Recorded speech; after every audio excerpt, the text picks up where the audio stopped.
Bueno, egunon, eskerrik asko borroka ideologikoaren kimu berrien inguruko hitzaldi honetara agertu zareten guztion. Ez genuen ez batak ez besteak inondik ere espero hainbeste jende agertzea, eta gune honetako aulki guztiak bukatu ditugu, beraz oso ondo.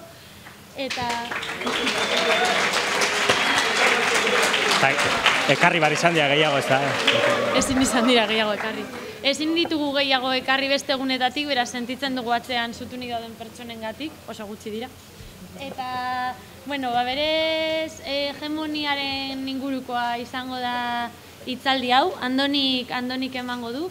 Eta berez hegemoniaren kontzeptua zeozer landu izan dugu prozesuan zehar, ez? Bai, botere hegemonikoaren inguruan aritu gara, diskurtso eta ideologia hegemonikoen inguruan, baina egia da ez dugula bereziki sakondu hegemonia bera zer den, ez? Bai, zehaztu dugu ernairen helburu bezala kontrabotere edo gaztebotere bat artikulatzea hegemonia eskuratzeko eta ideologia hegemoniko bat izatera iritzi izateko edo dena delakoa, baina benetan ez dugu sakondu horrek zer esan nahi duen, ez zelan eraikitzen diren ideologia hegemonikoak.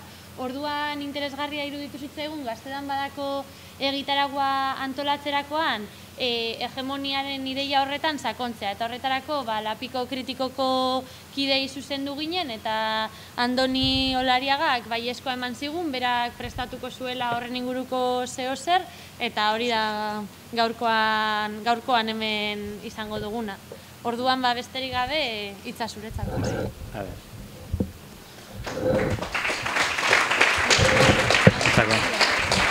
Bai, entzuten duzu atzetik? Egunon, batzuei gabon, igual, ez dakit. Pentsatuko dut danok egunon, egin dugula lo nahikoa, eta ez dakit entzuten dan, daukat hurbil, bai, eukin behar da ondonduan. Titulo oso pomposua, ez da, borroka ideologikoaren kimu barriak. Zozer titula beti, zozer jarri behar da, deigarri egiteko, eta hau aukeratu nuen, berriak, baina kimuak sortzen dira enbor berdinetik, ez da, orduan, ez dira gauza berriak, nik uste beti egon dira hor, baina, sarrera bezala, nik hegemonia hitz egingo dut gaur, baina hegemonia izango da nolabait, txaldiaren ardatza ero askotan esan gabe joango dana, eta hegemoniaren bitartez aztertuko ditut, hainbat diskurso hegemoniko espainola, hori nola aplikatzen den hainbat terrenotan, guk horri nola erantzuten baldin badiogu, beti ere nire interpretazioa eginez, gero hainbat diskurso hegemoniko aztertuko ditut, denbora ematen duena, zen zuek ere parte hartza eta galderak egitea, pazifismoaren diskurso hegemonikoa ere aztertuko dut, uste gaur, importantea dela diskurso horren kakoak azaleratzea. Horda, nik hegemonia hemen, lehenengo azalpen txikitsu bat egingo dut, nik filosofia ikasi nuen, badakit hemen asko daudela filosofia ikasi duzuenok, baten bat ikusi dut, baina baten batia gainera e-mailen bat erantzun gabe daukat, eta segurazki azerra hongo da nirekin. Segaitik hegemonia, ez gaur egun, hori azaldu behar da. Eta, zergaitik, zertarako gure borroka partikularrean ze garrantzi daukan kontzeptu horrek. Azken bi urtetan esango nukenik, batez ere hasi da asko erabiltzen kontzeptu hau, askotan ez da erabili dagokion bezala, erabili da parekatuta gehiengo instituzionalari, gehiengo politikoari, eta nik hemen definituko dut gehiengo hegemonia gizartean normaltzat hartzen den ideia multzo bezala, hori azalduko dut, adibideak jarriko ditut, gero guztiok ere jarri halko ditugu adibideak, bakoitzan nahi dituen terrenotakoak. Nik hain nuen esan sarrera bezala ere, nola gaur egun berriz borroka ideologikoak hartu den garrantzia, ez da? Borroka ideologikoak beti du garrantzia, baina gaur egun areta gehiago hartu du, fenomeno bati lotuta nik ikusten dut, ez da fenomeno bakarra, baina nolabait borrogeita hamar urteetan egon den paradigma politikoa bukatu da, ero borroka armatua, horren esponente nagusia. Garai horretan hasieran, hirurogeita hamargarren hamarkadan, hirurogeigarren hamarkadan, egon zen artikulazio bat, pentsamenduarena, nagusiki independentzia eta sozialismoa izan zena, artikulazio bat egon zen, eta horrek 50 urtetan horre iraundu, oso gainetik esan da, ez da egon beharra, ez da egon, guk ez diogu heldu, ez nuke jakingo zer zein den, guk ez diogu heldu, edo ez da egon beharra, pentsamenduaren, borroka ideologikoaren hainbat alorrei erreparatzeko. 50 urtetan, nik uste, utzi ditugula hor, heldu gabe, orain pilatzen ari zaizkigu, hainbat galdera, orain pilatzen ari zaizkigu, eta hori da, hain zuzen, beharrik ere ez talako egon, posiblemente, 50 urtetan funtzionatu duelako artikulazio batek, eta orain berriro topatzen gara kontradikzio piloekin, behar ditugula kontzeptu berriak, egoera berria pentsatzeko, askotan jotzen dugu berriz 19. mendeko literaturara eta hitzez hitz nahi dugu, aplikatu gure gaur egungo egoerara, eta orduan hor zailtasun handiak sortzen dira, galdera berriak eta ezaiguna gustatzen. Hain zuzen, galdera berria daudenean, horrek erakusten du nolabait mugimendu politiko osoa krisi batean dagoela, krisia zentzu honean, abagune batean dago, non guztia berriz berpentsatu inbar duen. Berria da, pentsatu behar duena, baina beti erroak hor daude, hor badago 50 urtetako historia bat ezin dena atzean utzi. Bueno, hegemonia zer da eta segaiti da garrantzitsua, ez? Hegemonia kontzeptua, bueno, ez dakit batzuek jarraituko duzu ere, segurazki borroka garaia badago artikulu politiak ateratzen ditu, webune bat, idatzi zuen duela gutxi hegemoniari buruz, Antonio Gramsciren pentsamenduan, ez nahi sartuko oso teorikoki, batez adibidea jarriko ditut, baina pixka nahi dut hegemoniari buruz ongi azaldu. Antonio Gramsciren pentsamenduan hegemoniak hegemonia nola artikulatzen den bere filosofia politikoan hori azaltzen zuen artikuluak, nik gehiago joko dut hegemonia moralaren esparruan, hau da, ideologiaren esparrura, eta ez gehiago ez dakit, ideologiaren esparrura mugatuko naiz. Orduan, hegemonia da, sektore anitzek klaseak zeharkatzen ditu, identitateak zeharkatzen ditu, sektore anitz horiek konpartitzen dituzten ideia eta balio multzoak. Non, ideia horiek normaltzat eta prepolitikotzat hartzen diren. Normaltzat hartzen dira. Hor, Gramscirentzat, bazen lidertza morala, ze orain morala hitz egiten ari gara, lidertza morala izateko berak ñabardurekin borondate kolektibo bat sortu behar zela esaten zuen, baina klaseak, identitateak zeharkatuko zituenak. Hain zuzen, hegemonia, eskumaren pentsamendu hegemoniak berak zeharkatu egiten dituelako klaseak. Askotan galdetzen dugunean, ez nola izan daiteke eskumako bat, nola izan daiteke langile batek peperi boska ematea, ez da, hegemonia, pentsamendu hegemonikoa zeharkatu egiten ditu klaseak, eta ez dauka klase bateko izateak, ero kondizio objektibo bateko kide izateak ez dizulako kontzientzia ematen horrenak, ez da. Orduan, alderantziz, hegemonia, eskerreko hegemoniak ere zeharkatu beharko lituzke, eta hori sartuko ginateke, sujeto politikoaren arazoan, zein den gure sujeto politikoa, euskal langile herria, eta hainbat sujeto entzun ditugu, ez da, sorturen ponentzian, ernairenean, ni horrekin askoz nahi sartuko, nahi badugu sartuko gara, baina nik arlo ideologikoan egiten den operazio hegemonikoetaz horretaz hitz egin nahiko nuke, ez da. Orduan, hori da, prozesu hegemoniko batek egiten duena da, bereiztu bi kanpotan, batetik ideia batzuk politikotzat hartzen dira, eta beste batzuk normaltzat, prepolitikotzat. Badaude kontzeptu batzuk prepolitikotzat hartzen diranak ja, adibidez, hiritarra, demokrazia, bakea, badaude horrek prepolitikotzat normaltzat hartzen dira, eta gero badaude beste kontzeptu batzuk radikala, violentoa, nazionalista, politikotzat hartzen diranak. Hemen azaltzera noana da nola Espainiar inteligentziak, kakotxe artean, ez dakit konstienteki, ero ez inkonstienteki, egiten duen kontzeptu prepolitikoei haien adjetiboa erantzi eta kontzeptu politikoei gurea erantzi. Nola egiten du hori? Menekarritut adibide batzuk. Adibidez duela gutxi zegoen artikulu bat berrian idazten zuen Jon Sudupek, ez dakit ezagutzen duzuen, eta idazten zuen Mario Onaindiari buruz. Eta Mario Onaindiaren bizitza politikoari buruz. Eta esaten zuen, Mario Onaindia gaztetan nazionalista euskalduna zen, nazionalista zen. Gero koskortu egin zen, demokrata guztien bezala, Sabater eta guzti hauek bezala, eta koskortu zenean bihurtu zen hiritarra eta konstituzionalista. Hor badaukagu operazio hegemoniko argi bat, berriro azalduko dut ez bada ondo ulertu, eta da, Mario Onaindia gaztetan nazionalista izan zen. Nazionalista, ze nazionalista, euskalduna. Euskalduna ez da esaten, kasu honetan. Nazionalista izan zen, punto. Diskutatuta dago kontzeptu horren azpian adjektibo hori.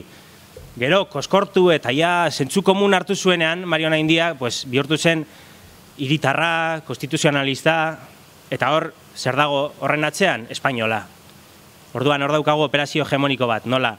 Alde batetik, prepolitikotzat hartzen diren kontzeptu hori itxasten zaien Espainia partikularra, eta beste alde batetik, politikotzat edo unibertsaltzat baino partikulartzat hartzen diren kontzeptu horiek nazionalista, radikal, ez dute behar ja esatea euskalduna dela, evidentea da, esan gabe doa. Adibide argi bat, beste adibidea jarriko dut. Gu liburu denda batera goaz, Casa del Librora, por ejemplo, eta ikusten ditugu goian etiketak eta ikusiko ditugu literatura. Literatura ikusten dugunean, topatuko ditugunak izango dira literatura espainola. Ondoan topatuko dugu euskal literatura. Hau da, adjektiboa horri jartzen zaio eta besteari ez. Hor hegemonia dauka espainolak. Beste adibide bat, lehen hitz egiten nuen, zurekin aurrekoan lan eskaintza bat topatzen nuen eta jartzen zuen, que llamen, ez dakit nola, castellanos, estudiantes, jóvenes y mujeres. Hor beste hegemonia kasu bat, estudiantes y jóvenes ez dira mujeres, ez da, mujeres, zelan esan, sujeto aparteko bada, hor, hegemoniak egiten duena dain zuzen, kontzeptu batzuenpean hegemonizatu nahi duen partikularrak, kasu honetan gizonak, eta beste emakumea hortik kanpo utzi. Orduan oso bortitza da operazio hori, eta oso betaurreko ona da honekin ikustea eguneroko diskurso guztiak. Eguneroko diskurso eta trivialenetan ere aurkitzen ditugu operazio hegemonikoak. Eta noski, segaitik gari naiz ni hegemonia hitz egiten eta garrantzi hau ematen, gero nik pentsatzen dudalako guk ez dugula, guk ematen dugun erantzuna askotan operazio hegemoniko hauei erreproduzitu egiten dutelako eskema hegemoniko hauek. Eta gero jarriko ditut adibide batzuk, baten bat segurazki ez da ados egongo. Orduan hori da errepikatuko dut. Politikotzat hartzen diren kontzeptu batzuk, justizia, bakea, demokrazia, hauek betetzen ditu nire partikularrarekin, eta gero besteak nazionalista, radikala, totalitarioa, identitarioa, hori euskalduna da. Hau da, Patxi López da ciudadano, da konstituzionalista, universalista, demokrata, berak proiektu politiko globala dauka, euskalduna aldiz da identitarioa, nazionalista, partikularista, radikala, hori, operazio hori oso violentoa da. Oso violentoa da. Orduan, horretaz jabetzeak, nire ustez, borroka ideologikoan daukan premia ezinbestekoa da. Orduan, horrek sekartzen du ondorio bezala, lapiko kritikoan, ez dakit ezagutuko duzue, Imanol Galfarzo loke idazten du, berak askotan esan du provokatzen euskalduna desagertu egin behar dela, eta nik uste jendeak askotan, jendeak ez dio ulertu berak ere ez duelako nahi izan ondo esplikatu edo, ondo esplikatu bai, baina ez duelako, bai, esplikatu zehatz mehatz ze esan nahi duen euskalduna desagertu egin behar dela kasu honetan, ez da? Lehen jarri dut adibidea hori Casa del Librokoa, non hortxe literatura esaten dugunean hor espainola desagertua dagoen. Desagertua egoteak ez du esan nahi, desagertua egoteak esan nahi du nik kudeatzen dut hori. Hau da, esan gabe doa normaltzat hartzen da. Nik irabazi dut, nik jarri dut nire identidadea normaltzat eta bestea politikotzat. Bueno. Aurrekoan zuzeun eztabaida baten irakurtzen nuen, ez? Batek esaten zuen, ari ziren lurraldetasunari buruz hizketan eta batek esaten zuen. Artikulu horretan lurraldetasunaren kontzeptuak oso modu markatuan eta politikoan erabiltzen ditu pertsona honek. Ze ari zen esaten, politikoan zer, aipatzen zialako Paisos Katalans, Euskal Herria, ordan ze ari du ematea ditzen, naturala dena eta ez politikoa Espainia dela, kasu honetan. dakit ulertzen den, ezta? Azkeneko hauteskundeak, egunkari guztietako portadak, urrengo eguneko portadak irakurtzen bazen ituzten, El Correo, La Vanguardia, bueno, guztiak, titularra zen, el nacionalismo arrasa. ¿Qué nacionalismo arrasa? O sea, el nacionalismo, bueno, PNV irabazi du, EH Bildu bigarren indarra, el nacionalismo arrasa, la tercera fuerza son los socialistas y la cuarta los populares. Hor ikusten dugu nola berriz ere, adjetiboak eskutatuta dauden. Nazionalistak espainolak ere argita garbi badira, ezta? Hor gu gara nazionalistak garena eta haiek dira sozialistak, utxik. Horregatik nik kritikatu izan dut, guk orain dela gutxi, eta uste dut Nekane Jurado orain dela gutxi egonda, ezta? Nekane Juradok bere de reivindicación histórica, ez dakit, bueno, liburua zelan daukan izena, liburu zoragarri hori, liburu horretan berak planteatzen du sozialismo identitarioa. Eta gero hori ere sorturen ponentzian egonda eta atera eginda. Nire ustez aurretik aipatu dudanagatik hori da Espainiar inteligentziak markatzen duen, ero egiten duen operazio hegemonikoa erreproduzitzea. Ari gara gu geu baztertzen hor identitario, identitatea, eske absurdoa da, porque pentsatu, identitatea nork ez dauka, identitatea ni badauka, zu badaukazu, da esatea ni definitzea nire burua andoni humano, bezala, bueno, humano deno gara, sozialismo identitario, vamos, eske redundantzia bada, sozialismoa da gurea, esango duzue, bale, baina hor ze garrantzi dauka, hori kentzea, eta, bueno, nire ustez, egia da, ez da hemen hegemonia etorriko hitz bati kentzen diogulako adjetiboa, ero, ez da gauzain simplea, baina honen kontzientzia izan da, ez genuke gure sozialismoari deituko sozialismo identitarioa. Hau da, Patxi López eta Bono dira hiritarrak eta ni izan behar naiz identitarioa. Ez que hor badaukagu galduta aldez aurretik bataia. Eta bataia da, kasu honetan, unibertsalak lortzeko bataia. Ia, beste adibide batekin, eta errespetu guztiarekin.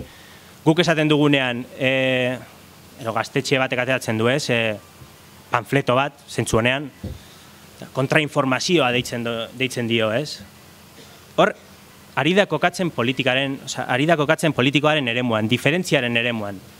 Gu informazioa ematen ari gara, gurea da informazioa, kontrainformazioa zuena da. Kontra baldin bagaude beti, kontraren horretan, inoiz ez dugu unibertsala den hori lortuko. Horrela ere, itzaldatuz ere ez da lortzen gauza bat. Hori era argi utzi nahi dut, baina kontrainformazioa, horrelako mila adibide jarri daitezke. Gu ari gara erreproduzitzen eta jartzen unibertsala gu eskuratzetik kanpo. Beste adibide bat, askotan basatzen da, Espainiar eskerrarekin, beti basatzen da. Izquierda Unida, gu ez gara nacionalistas, somos federalistas. Eta operazio hegemoniko berdina dago. No somos federalistas, pero ¿de dónde sois federalistas? De España. Ni ere federalista naiz. Hau da, berriz ere hor, atzean, izkutatuta adjetiboak, eta argi eta garbi, nazionalismo espainola dago atzean. Alberto Garzonek esaten zuen Twitterren, ez? Yo votaría que no en un referéndum sobre la independencia, pues soy federalista, pero apoyo que se pueda votar, ¿qué menos? Bueno, norbaitek erantzun zion, yo también soy federalista, pero de Euskal Herria.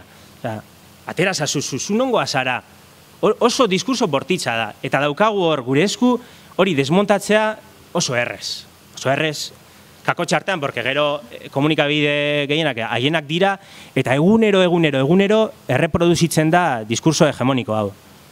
Egunero gauza trivialenan esaten denean, han muerto 2 montañeros y un chino, bain irakurri nuen. Dos personas y un chino o un marroquí. Y el marroquí no es persona, claro. O sea, las personas son, pues oye, espainolak izango zian, ero... Hori gauzari trivialenetan ematen da. Eta orduan guk nola erantzuten diogu horri, askotan jauzi egiten gara trampa horretan, eta nik uste hegemonia planteatzea betaurreko bezala, kasu honetan, betaurreko bat goaz ikustera diskurso guztien atzean, kontzeptu guztien atzean ze partikular izkutatzen den eta gu aurre egitera horri.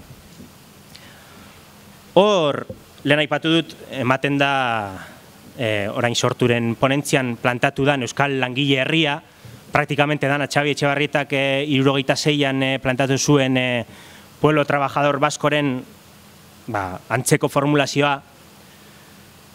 Guk nola eraikitzen dugu sujeto politikoa orain hegemoniaren begietatik begiratuta, ez? Xabi Etxebarrietak esaten zuen, bueno, Pueblo Trabajador Vasco, proletariado con la formulación del sujeto de la Revolución Vasca. Bueno, horrek funtzionatu du, hori izan da kriston bere garaian sujetoaren kriston zabaltzea, aurretik arrasarekin definitu izan bada, edo beste elementu batekin, hortik derrepente formulatzen baldin bada, hemen bizi den oro eta lan egiten duen oro Euskal Herritarra da, horrek ekartzen du sujetoa zabaltzea, ezta? Orduan hor, sujetoak klase sozial jakin bat da, gure kasuan, Euskal Langile Herria, oda, propiedade hori betetzen duena hori da sujeto horren parte. Hemen Grantxi eta lehen aipatu dut eta Grantxirekin jarraituz, Grantxik esaten zuen, ezta? Hegemonia lortu nahi baldin bada, sujetoa bera eraiki egin behar da klaseak zeharkatuz, identidadeak zeharkatuz. Hau da, eta sorturen ponentziara joango naiz berriz, horrego naiz, bueno, emango diegu pizkakaina hemen, ze horretarako gaude ere. Sorturen ponentzian bi modutan, bi sujeto definitzen ziren, bat Euskal Langile Herria, eta gero bat bazegoen beste bat, baina ez zen definitzen horrela, bazegoen testuan zehar definituta, bazegoen berdin duta independentista eta abertzalea. Hau da, abertzalea dena independentista da eta sujeto independentista abertzalea da. Orduan bi galga jartzen ziren hor sujetoari. Bat, abertzalea izatea eta bestea langilea izatea. Zeharkatu behar baldin badira identidadeak eta klaseak, ezin daiteke aldez aurretik definitu sujetoa, kasu honetan. Hori nire iritzia, eta segurazki hemen eztabaida gogorrak daude, baina nik uste hegemoniaren ikuspegiti begiratuta identitate batekoa izatea, sujeto baten parte izateko absurdoa da. Gure kasuan ere, nola definitu a priori ez baldin bada, guk hor, gure ponentzietan, ero atera diren kontuetan, ero guk gure ideario politikoan helburu batzuk ditugu, helburu horiek konpartitzen duen oro, berdin zaigu ze identitate txinoa ero izan, hori da gure sujeto politikoko parteak. Helburu horien artean, helburu oso zorrotza daude, nahikoa da, helburuak finkatuta baldin badaude, helburu horiek konpartitzen duen oro izango da sujeto horren parte. Gero beste gauza bada, sujeto horren motorra zein izan behar da, baina sujeto horren parte, nik uste gaur egungo testu inguruan, non gugoaz hegemonia, bueno, orain gaizki erabilita ere, gehiengo bat lortzera, derrigorrez sujeto hori zabaldu egin behar da. Eta zabaldu egin behar da, nik uste aldez aurretik definitu gabe. Helburu politiko hauek, konpartitzen dutenak izango dira gure sujeto politikoaren parte. Eta sorturen ponentzian egiten zena da, bueno, abertzalea gara, sujeto hau, eta gero ez dakize puntotan esaten zen, bueno, eta aliantzak egingo dira beste identitate batzuetako jendearekin.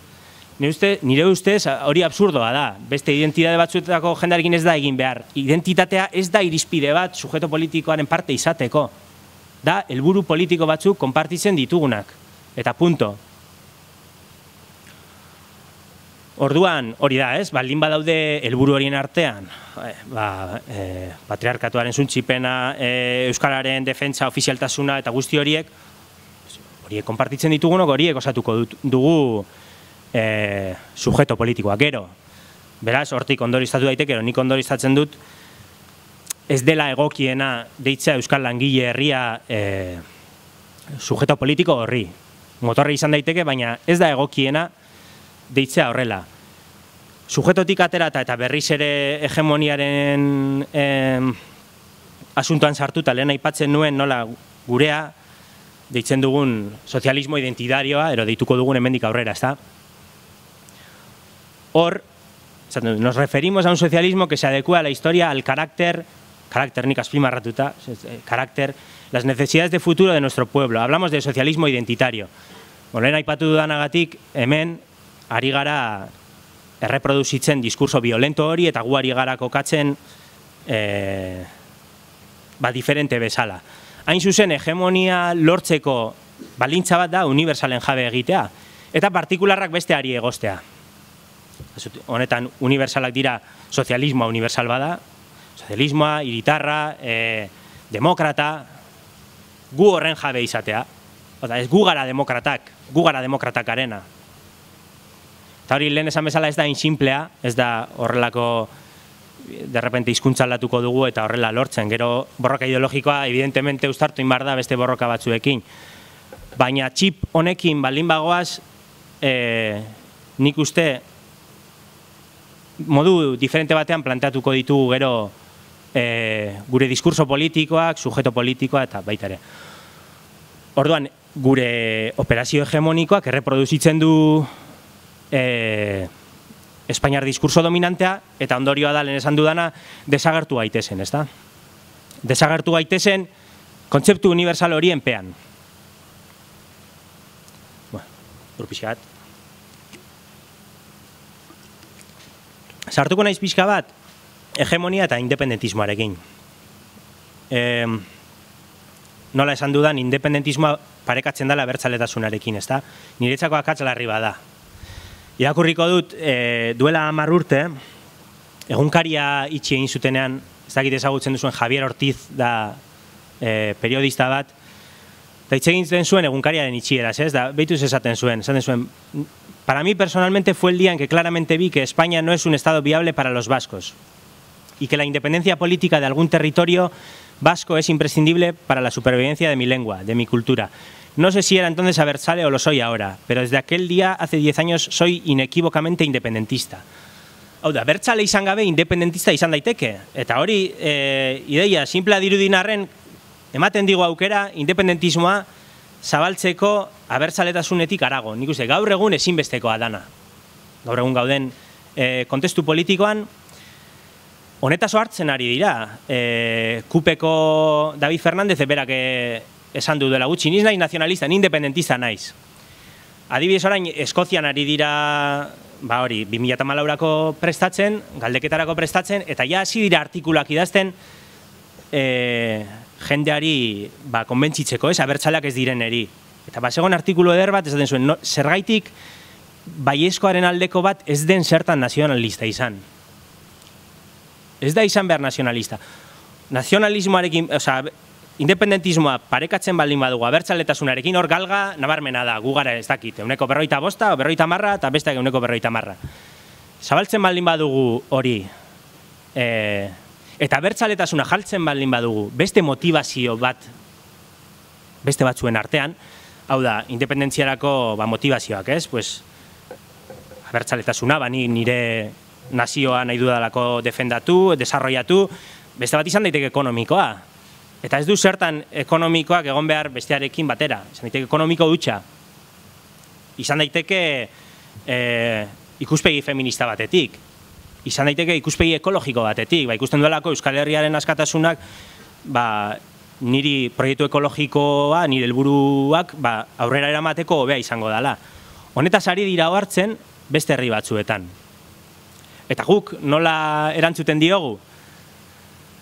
Hor badaukagu adibidez proiektu bat, proiektu ez noa kritikatzera, hor lan handia inda, logika honetatik nahi du kritikatu. Gazta zati bat, adibidez.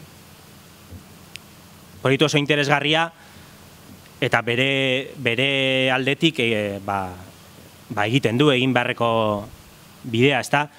Ze arazo dago hor berriz ere? Ni uste atzeatzean dela, PNV eta Ezker Abertzalea pixka bat batzeko, punto komun batean batzeko saiakera, horren galga nabarmena da, berriz ere, orain, eskubide universal bati dela, erabakitze eskubidea, ari garelako jartzen, ez ezinbestean, baina abertzale izatea, horrek daukan kutsua, horrek daukan simbolismoa, pelikula ikusi baldin baduzue, nazionalismo folkloriko bada, errespetu guztiarekin, horrek daukan galga nabarmena da. Ni brometan esaten nion lagun bati, egin dezagun gazpatxo kuenko bat, ero pizka bat, goaz, hone bildurra ematen du pizka bat, baina gazpatxo berdin zait, kuskus pizka bat. Eske honek topea argia dauka, agian Gipuzkoan eta Bizkaian ez, baina Nafarroan topea da nabarmena, eta atzera botatzen duela da nabarmena da. nazionalismo folkloriko honek hori baldin bada atzean dagoena, eta horreki hori baliotuko baldin badugu independentziarako gehiengoa lortzeko, pues muga argia da, helduko gara tope batera eta hortik ez da igoko. Beste proiektu bat, Udalbiltza, gaur egun. Irakurri nuen aurreko egunean deklarazioan, on esaten zuen, Udalbiltzaren parte izan daitekeela Euskal Herrian sinesten duen oro, Euskal Identidadean sinesten duen oro, edo horren alde egin nahi duen oro, nire ustez hemen akats berbera egiten da. Ze hori, evidentemente, esan gabe doa. Udalbiltza Euskal Herriko erakunde bada. Ez du errepikatu behar Euskal Herriaren aldeko. Hor berriz ere, izkutatu egin behar dugu gure partikularra. Evidentemente, Udalbiltza da Euskal Herria erakundetzeko erakunde bat. Nola egingo dugu adibidez Udalbiltza Nafarroan zabaltzeko? Diskurso honekin ez zait iruditzen. Badago adibidez beste proiektu bat, ere interesgarria, hori kontrakoa, ez dut ondo ezagutzen, baina 11 kolore, Euskal Herrian 11 kolore, pixka bat uste dut, logika, nik aipatzen duen logika, ezagutzen duzuen, Euskal Herria 11 kolore. Bai. Piskat nik aipatzen dudan logika honetatik doana edo Euskara jartzen duena atzean, nolabait, eta hor, hori, Senegaleko Euskaldunak, ez dakin ongo Euskaldunak, eta esan gabe doa atzean gu gaudela. Orduan, nire ustez hemen, bota egin behar den mitoa da, abertzaleak batu gaitezen, hau da mito txar bat, nire ustez orain, mito txar bat da. Hori ere, batu behar gara baita ere, baina ez, ni batu behar naiz Azkunarekin eta ez Matuterekin. Matutere abertzalea da, bere eran, baina beste bat jarri dezagun. Beste adibide bat. Abertzaleak batu gaitezen daramagu abestiak entzuten 50 urtetan, eta bere garaian, izan da estrategia bat, defentsa estrategia bat, ona, abertzaleak batu gaitezen eta guk erasoi aurre egingo diegu, baina defentsa estrategiatik basatzen garenan irabazte estrategia batera, nire ustez honek ez du balio. Batu behar garena da Euskal Estatua nahi dugunok. Eta punto. Abertzaleak izan o ez. Niri ez dit irizpide hori ez dakiz egaitik jarraitu behar duen egoten. Orduan hau, ideia hauek atera behar dira, ezta? Hor beste ideia bat. Erakusten dutenak, oraindik ez dugula hegemoniaren kontzeptua nire ustez ondo mamitua, ondo hartuta, eta gero erakusten dute guk planteatzen ditugun estrategia politikoak edo diskurso politikoak oraindik kateatuta jarritzen duten defentsa estrategia horretan. Eta hegemoniaren potentzialtasuna aplikatu gabe.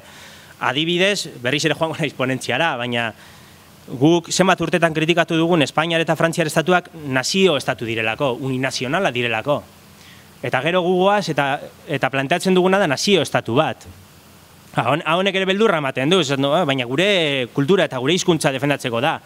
Egia da, baina begiratu dezagun munduan zehar Venezuela, Bolivia eta estatu multinazionala dira. Nik uste honek logika berdinari jarraitzen dio. Gurea multinazionala, multiidentitarioa, gero evidentemente guk gure hizkuntza da gure kultura babestera joko dugu. Orduan nik hor akats berdina ikusten dut.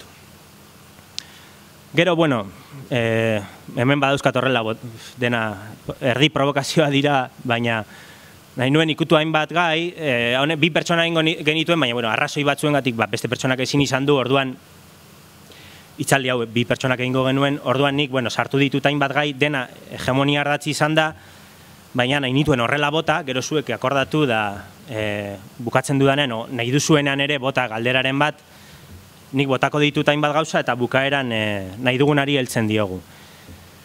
Nire ustez, hegemoniaren kontrakoa den arazo bat gure herrian gaur egun da idealismoarena. Nire ustez beti razionalismo erradikal bat dago gure herrian, esplikatuko dut ze ulertzen dudan horretatik, eta fundamentalmente egiten duena da teoria mailako baldintzak eta errealitateakoak nahaztu, nire ustez. Eta teoria mailako baldintzak eta errealitateakoak ez dira berdinak. Utopiak daukagu, ez da? Utopia bat, evidentemente, hartzen baldin badugu errealtzat, utopian badaude aurre suposizio batzuk, non aurre suposatu behar den, pues, utopia sozialistan adibidez, denok ondo esituak egon garela, kontzientzia ona izango dugula, txintxoak izango garela, bueno, ez dakit, hainbat, gero realidadean gaur egun ez direnak ematen. Hori ez dut esan nahi, hori gaizki dagoenik, baizik eta bereiztu egin behar dirala bi planoak. Zer da idealismo hau nun ikusten dut nik?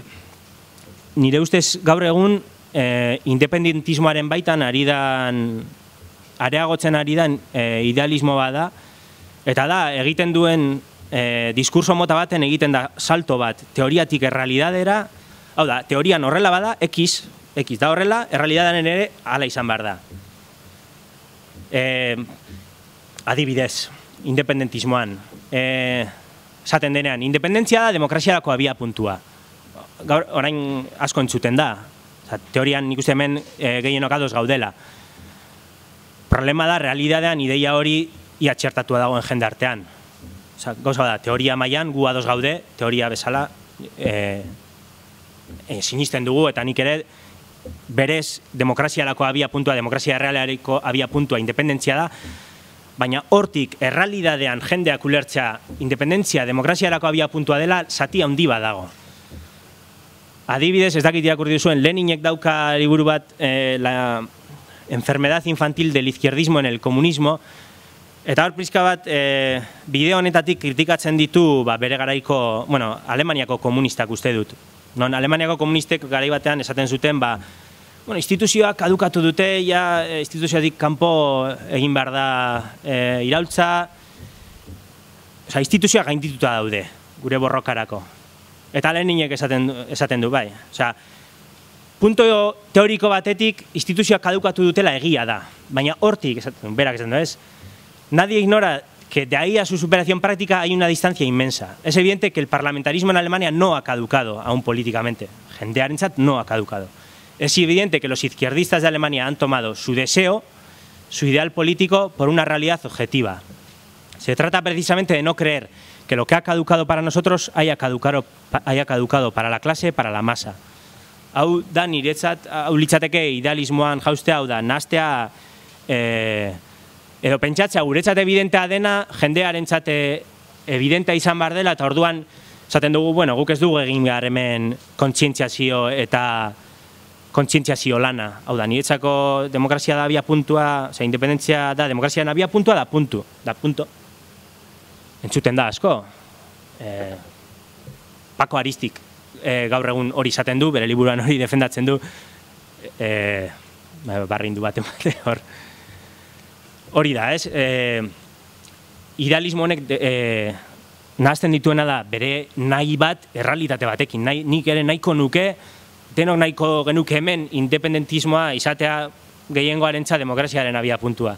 Baina tamalez, ez da gehiengoarentzat da aukera bat beste batzuen artean, eta beste gehiengo txiki batentzat gainera ez da aukera demokratikoa. Orduan, tamalez,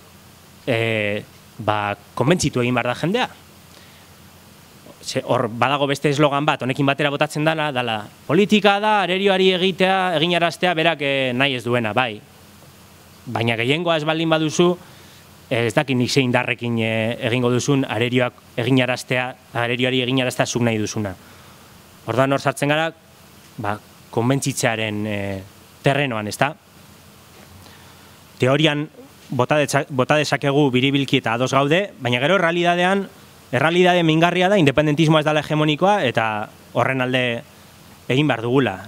Kasu honetan, hegemoniaren logika honekin nik uste zabalduko litzatekela bidea. Orduan hori da, independentismoa ez bada gehiengoa zer egiten dugu. Esaten dute batzuk, Aristik liburu horretan defendatzen du, ezta? Politika ez da konbentzitzea, arerioari eginaraztea. Nola eginaraziko diogu gaur egun ditugun instrumentuekin, nola eginaraziko diogu gu nahi duguna egitera, ez baldin bagara gehiengoa.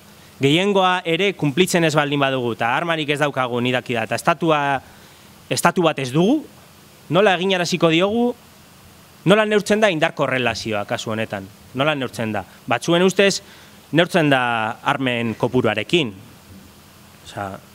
Eta beste guztiak ez du balio.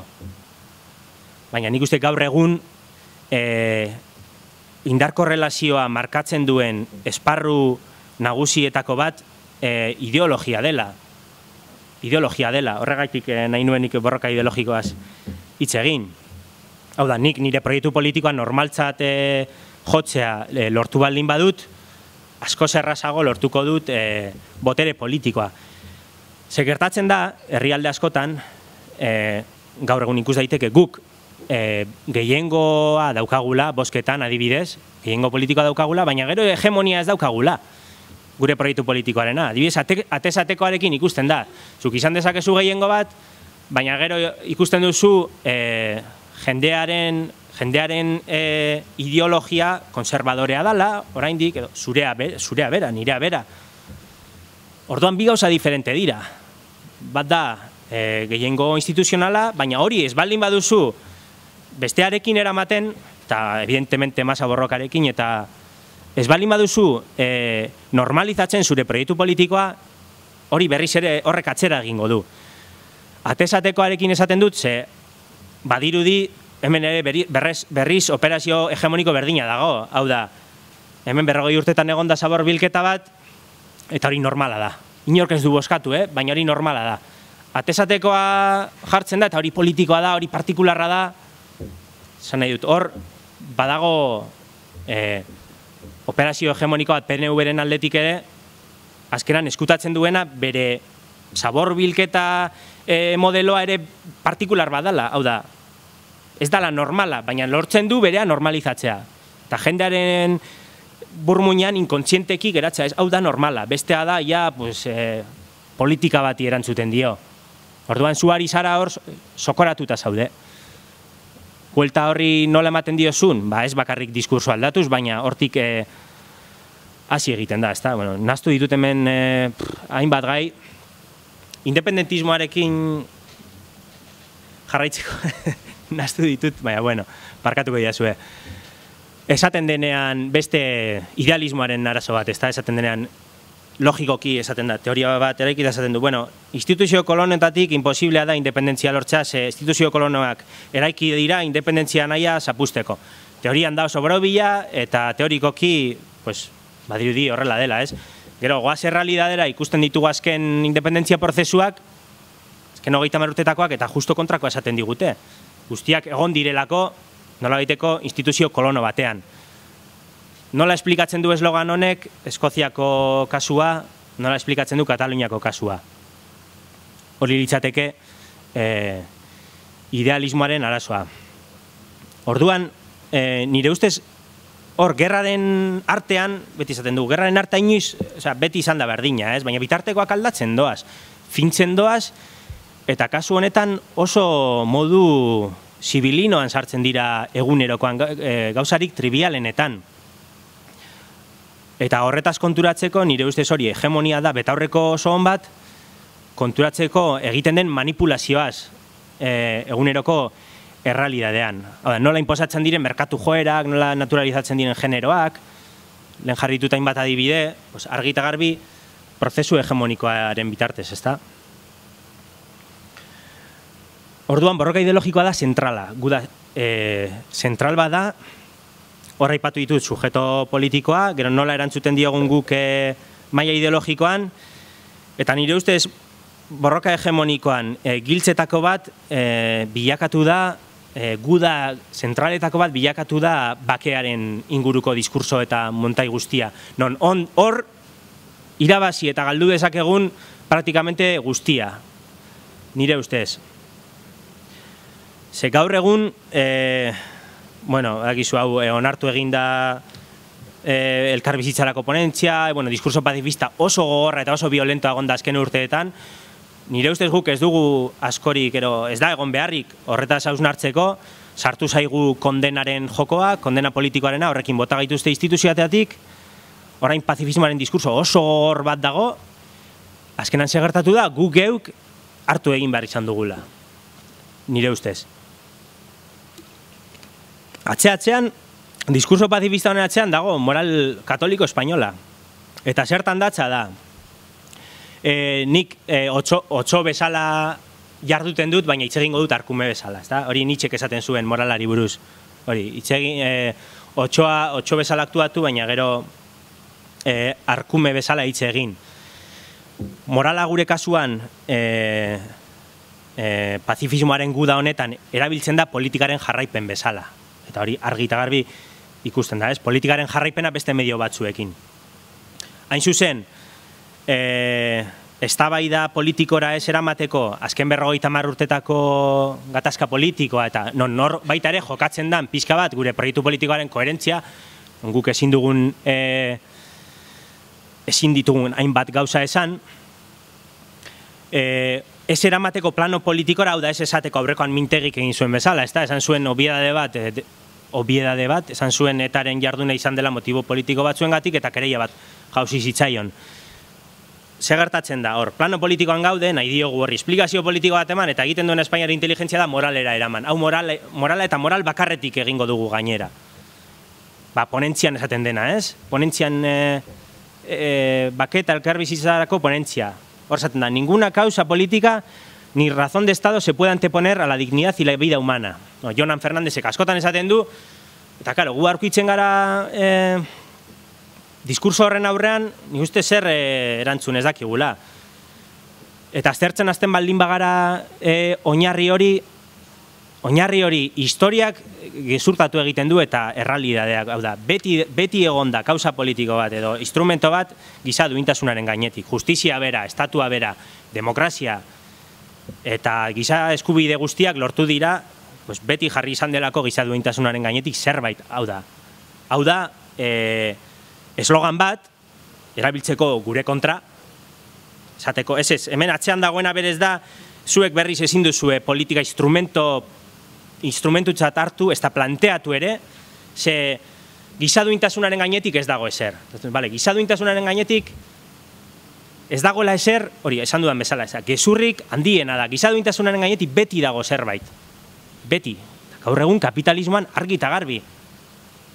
Estatuak, polizia, giza duintasunaren gainetik ez baldin badago ezer, polizia eta estatuak kendu egin behar dira, porque horien izenean norbait atxilotzea, ero etxetik botatzea, hori ez da giza duintasuna gainetik egotea, baizik eta alderantziz. Orduan, hemen dagoen operazioa da, guk ezin dezagun garatu diskurso politiko bat, azken 50 urteren inguruan. Eta hori nire ustez fundamentala da.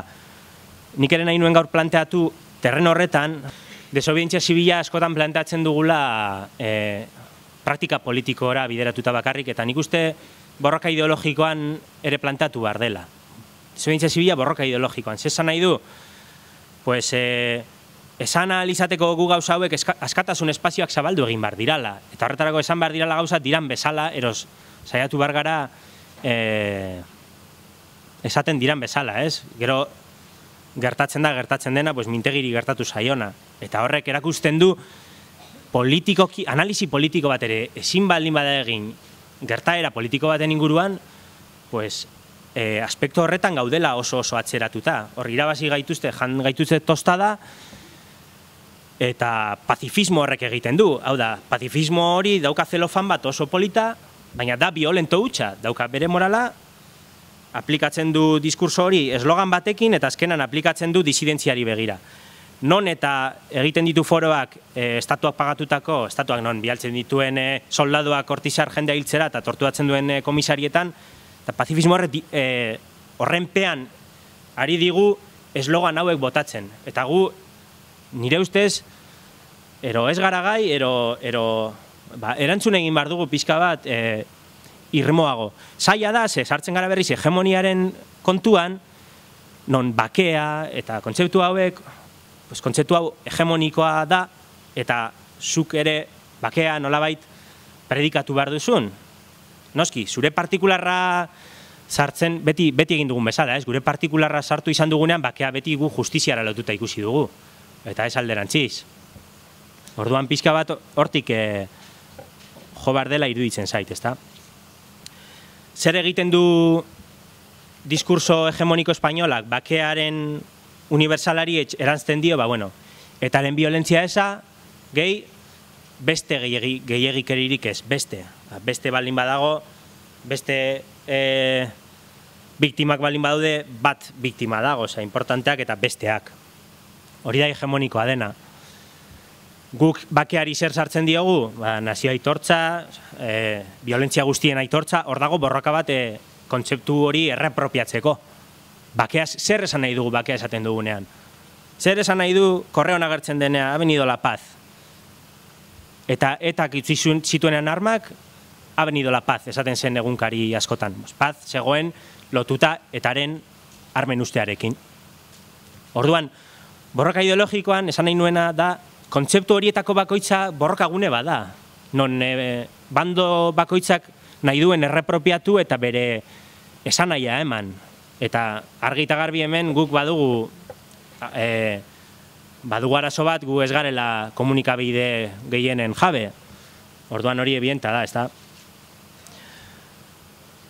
Bueno, nire ustez bai lortu dugula hegemonizatzea hainbat gauza, ez? Askotan esaten denean, badaude kondizio objektibo nahikoak esaten da, horrela, papagaio bezala esaten da, askotan ez dakigu ez da, zer esaten ari garen. Badaude kondizio objektibo minimoak independentziarako, eta nik uste honekin lotua dagoela, ez da? Kondizio objektibo minimo bat da, gaur egun ja, Euskal Herritarren gehiengoak ulertzen duela etorkizuna bere erabakitze eskubidetik etorriko dala. Hegemonizatu dena hori da. Ez dena hegemonizatu da ze lurraldetan izango den. Hor dago beste bataia bat. Ze batzuk ulertzen dute Euskadin izan behar dela, beste batzuk Euskal Herrian, orduan hor dago talka, ez da, hegemoniarekiko talka. Guretzako izango da fundamentala.